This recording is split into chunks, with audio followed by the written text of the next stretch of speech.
que contar a história local importa? Livros, território e cidadania. Quando falamos sobre a história, geralmente pensamos em grandes acontecimentos, em fatos distantes, em personagens que parecem não ter uma relação direta com a nossa vida, com o nosso cotidiano. Mas a história que realmente nos forma, ela começa no lugar onde a gente vive.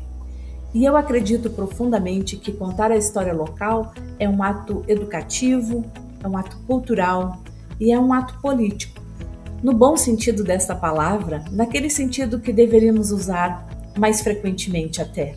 Paulo Freire nos lembra que a leitura do mundo precede a leitura da palavra, e eu costumo usar nos livros que eu escrevo sobre municípios que a leitura do mundo precede a leitura da palavra e a cidade é o nosso primeiro livro. O contexto onde a gente vive, é ali que a gente faz a leitura do território, a leitura das relações sociais, a leitura da cultura, a construção da memória, a utilização da memória na nossa construção enquanto cidadãos e a valorização do lugar onde a gente vive. Quando uma criança estuda sobre a história do seu município, ela não está apenas aprendendo conteúdos, ela está aprendendo sobre quem ela é, de onde ela vem, o contexto da sua família, o seu papel na história daquele lugar. Ela se vê como um personagem da própria história. E isso forma protagonismos, porque aquele lugar importa, aquele lugar não está dissociado da sua vivência, da sua realidade, não está tão distante. E essa é a história mais importante, e essa é a história que precisa estar presente nos materiais didáticos, nos materiais de suporte de toda a rede de educação. É nesse ponto que a educação e a cultura se encontram, porque a cultura ela dá sentido a todas as aprendizagens e a educação garante que essa cultura seja compreendida, seja preservada, seja transformada.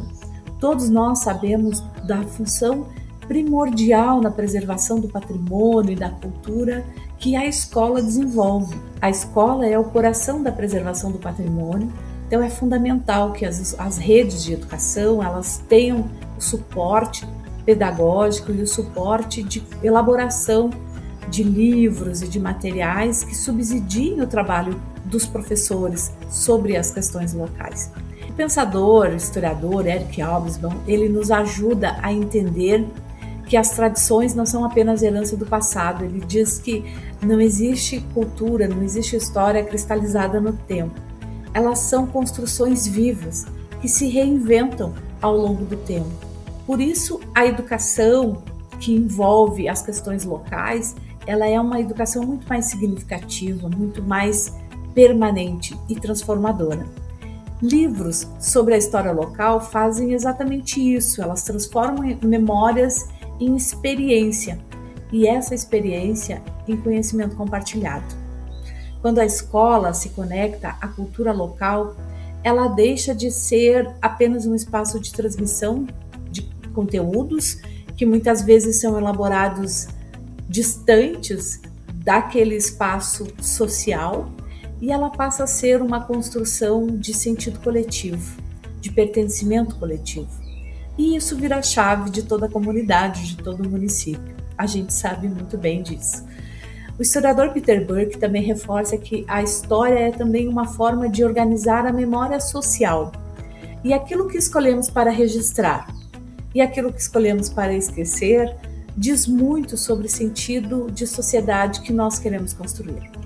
Por isso, produzir livros sobre a história dos municípios é uma forma concreta de democratizar o acesso à memória, à história, de valorizar as narrativas locais, as pessoas da comunidade, reconhecer esses sujeitos de saberes, fazeres e que dão sentido aos territórios.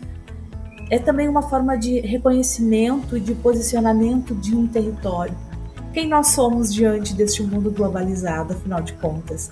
E essa educação que dá sentido e que permite também trabalhar sobre isso. Isso é a educação cidadã na prática. E nós sabemos que quando unimos educação e cultura por meio de livros acessíveis, bem produzidos e pensados para diferentes públicos, nós fortalecemos o currículo escolar, ampliamos o diálogo desta comunidade e com a comunidade e criamos políticas culturais de longo prazo. Saímos da ideia de cultura eventual, cultura de eventos. A cultura vinculada à educação é a cultura permanente, é aquela que garante as permanências de uma sociedade. Por isso, livros não são apenas objetos, eles são instrumentos de formação, de identidade e de pertencimento. Investir em livros sobre a história local é investir nas pessoas, é investir na educação, é investir no futuro.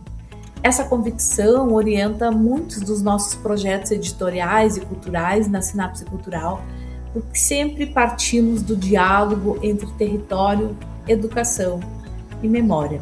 É por isso que livros, território e cidadania dialogam diretamente na construção de uma sociedade muito mais inclusiva, de uma sociedade muito mais pertencente e de uma educação muito mais significativa.